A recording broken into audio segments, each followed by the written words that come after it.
up is more technical question about the cell tower itself, but I'll let nerdy.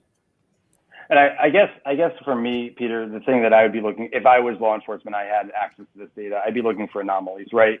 Perhaps, and when I say California, I don't necessarily mean physically in California, but a California area code that only went by that 2-hour window when Summer went missing. That would be interesting to me from a cell phone tower dump. And I presume law enforcement would be able to narrow that window down and get some useful information like that. Now, you make a point, if you're trained at this, and I hate to say it, but if you're an abductor, right? If you're in the Mexican cartel and this is something you do and traffic people, your cell phone probably is not going to be on. You're probably going to be using a burner. So those scenarios sort of, it's going to be, you're not going to be using a phone tied to you, but that's speculation. That's not, I'm not a pro at that aspect of it.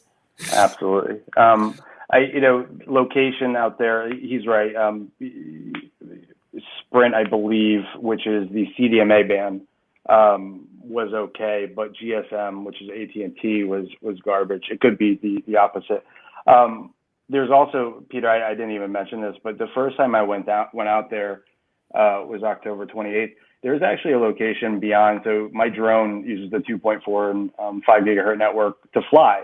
And I got really because this town in particular, there's a lot of buildup for me in particular. Like, I'm used to cases in big cities, and this was out in the sticks. And so people are really, be careful, nerdy, be careful. These people are crazy. And so I got out there and I was already, but anyways, I was flying my drone, and once I got right over the Wells property, there was a piece of property in which I could not get any signal whatsoever, literally a square around that building.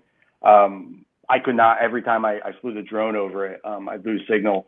At the time, I thought of some kind of radio, like large level radio interference, because there's no cell phone towers there. But I figured I'd mention it to you. It was sort of interesting. I've never really experienced a cutoff like that, aside from, on the DJI app when you're flying Statue of Liberty as an example, correction centers, you'll get cut off. It'll cut you off. But that was certainly interesting. And I was thinking a jammer type technology. But then obviously the question is, if you're jamming something good's not going on in that area. And we'll get into that outside of the technical components. But the other piece here that we wanted to.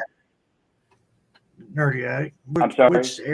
Which area was that out there that you lost the directly? So there's a property there that has probably about 10 to 11 cars on it. It looks like junk cars, and there's cars all around. It was that property there.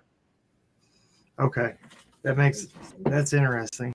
It was something, and it's documented with tweets. Literally, when I was there, it was one of the most bizarre things I've ever experienced. Because I was so close to it, right? I was on that road there. But nonetheless, I want to get Peter in and out of here because I know he has a data center to run and protect. Peter, there's a Bitcoin sign. No worries. There's a Bitcoin sign out there on the vape store. What does that mean for any person at home that sees that? For me, I can exchange money for crypto, right? But you can exchange it for a number of crypto, I would presume, whether that's Monero or all the variants of crypto, but I'll let you get into that. It depends on the ATM vendor, right? So so basically those Bitcoin ATMs, all they do is convert cash to Bitcoin or Bitcoin to cash.